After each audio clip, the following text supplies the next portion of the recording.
महाराष्ट्र में इन दिनों राजनीतिक विषय ऐसे ऐसे सामने आ रहे हैं जिस पर विपक्ष और सत्ता दल की ओर से खूब राजनीति और आरोप प्रत्यारोप किए जा रहे हैं। हाल ही में चर्चा में रहा औरंगजेब की कब्र का मुद्दा काफी जोर शोर से महाराष्ट्र की राजनीति में गर्मा गया। इस पर नागपुर में हिंसा और आगजनी भी देखने मिली। ऐसे में एक बार फिर इस मुद्दे पर महाराष्ट्र नवनिर्माण सेना प्रमुख राज ठाकरे ने एंट्री कर दी है और ऐसा बयान दिया है जिससे एक बार फिर ये मुद्दा गर्मा सकता है।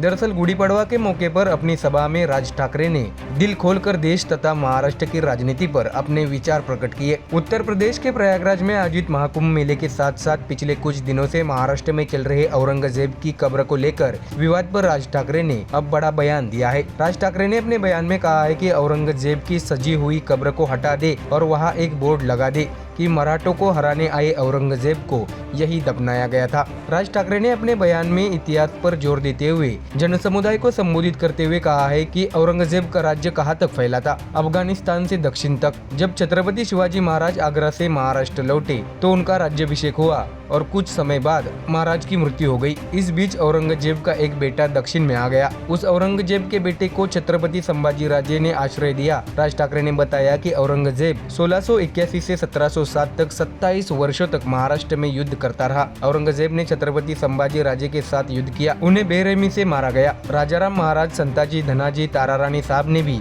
उसके साथ संघर्ष किया। ऐसे में राज ठाकरे ने बताया कि एक किताब में एक बहुत अच्छा वाक्य है कि मराठा सभी लड़ाइयाँ हार रहे थे लेकिन औरंगजेब एक भी लड़ाई जीत नहीं पा रहा था। ऐसे में औरंगजेब को तभी वापस चले जाना चाहिए था। हालांकि इतने बड़े और शक्तिशाली क्षेत्र का राजा महाराष्ट्र में ही क्यों बैठा था? क्योंकि औरंगजेब छत्रपति शिवाजी महाराज के विचारों को खत्म करना चाहता था, लेकिन औरंगजेब ऐसा नहीं कर सका।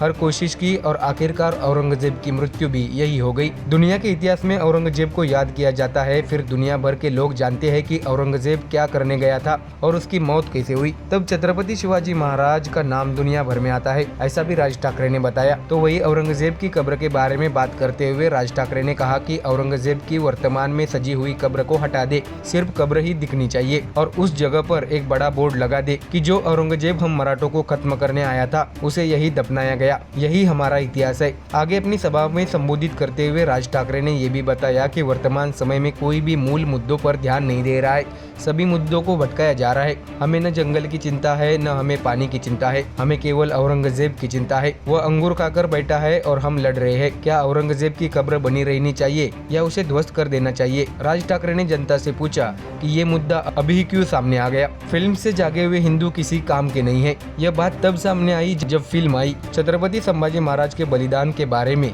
क्या आपको अभी पता चल गया? क्या आपको औरंगजेब के बारे में तब पता चला जब अक्षय खन्ना ने फिल्म में औरंगजेब का किरदार निभाया? आप व्हाट्सएप पर इतिहास नहीं जान सकते, ऐसा भी राज ठाकरे ने अपनी सभा में कहा है। उन्होंने बताया कि इसके लिए आपको किताबें पढ़नी होंगी। राज ठाकरे ने कहा है कि अब कोई भी इतिहास पर बात करने लगे हैं, वे विधानसभा में भी औरंगजेब के बारे में बात करते हैं, ऐसा बताते हुए राज ठाकरे ने आलोचना की। तो देखा दर्शकों, अपने बयान में राज ठाकरे ने औरंगजेब का जिक्र कर फिर से महाराष्ट्र की राजनीति में घमासान निर्माण कर दिया है। ऐसे में देखना होगा कि औरंगजेब के मुद्दे पर और कितनी राजनीति हमें महाराष्ट्र में देखने मिलती है। Bureau report, MDR news.